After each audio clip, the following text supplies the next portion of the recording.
Alors, je vais vous montrer comment, dans un exercice, on peut relever tous les E qui se prononcent. Je vous rappelle qu'en poésie, le E à la fin d'un mot se prononce quand le mot qui suit commence par une consonne. Donc, c'est uniquement ces mots-là qui vont nous intéresser. On ne va jamais entourer, si je vous demande d'entourer les E qui se prononcent, vous n'allez jamais entourer ni le E de je, le pronom personnel, ni le E de ne, parce que de toute façon, ils vont forcément se prononcer. Ok ? Donc je lis le texte de Du Bellay, le poème Nouveau venu qui cherche Rome en Rome, et au fur et à mesure, je vous dis quel E se prononce et pourquoi. Donc comme ça, vous pourrez vous entraîner. Alors, je vais laisser un petit temps pour vous laisser réfléchir. Nouveau venu qui cherche Rome en Rome. Pourquoi on prononce le E à la fin de cherche ? Je redis la phrase. Nouveau venu qui cherche Rome en Rome. Je dis la réponse.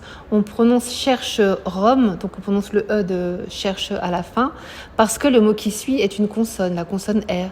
Donc ça donne nouveau venu qui cherche Rome en Rome. Ça fait 10 syllabes, ça fait un décasyllabe. Donc on le lit comme ça, nouveau venu qui cherche Rome en Rome. Je lis la suite. Et rien de Rome en Rome n'aperçoit. Là, il y a des E à la fin de Rome. Est-ce qu'on doit les lire ? Est-ce qu'on doit dire Rome en Rome ? Ou bien est-ce qu'on doit dire Rome en Rome ? Non, on ne doit pas dire Rome en Rome. Pourquoi ? Parce que Rome en Rome, le mot qui suit Rome, le premier Rome, eh bien, le premier mot Rome, c'est en, ça commence par une voyelle.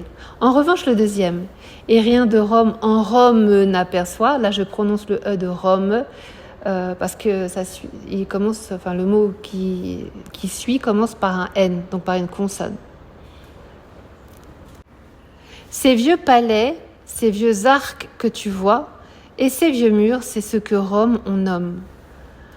Alors, le E de que, on ne l'entoure jamais. C'est comme je, c'est comme ne, que, Q-U-E. On l'entoure jamais, ça se prononce toujours comme ça, sauf s'il y a une apostrophe. Et ces vieux murs, c'est ce que Rome on nomme. Là, il n'y a rien à entourer.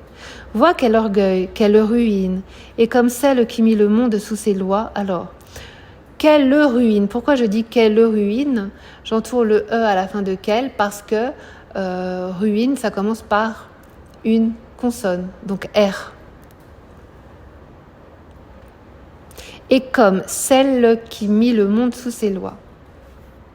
Celle qui mit le monde sous ses lois, celle, donc pourquoi est-ce qu'on le prononce ? Parce que après celle, c'est le mot qui commence par la consonne, la lettre Q. Celle qui mit le monde sous ses lois, le monde sous ses lois. Pourquoi je prononce le E de monde ? Parce que le mot qui suit commence par la consonne sous ses lois. Pour dompter tout ce dont t'as quelquefois et devant un proie autant qui tout consomme. Bon, je continue pas sur tout le poème, mais voilà, j'espère que vous avez compris.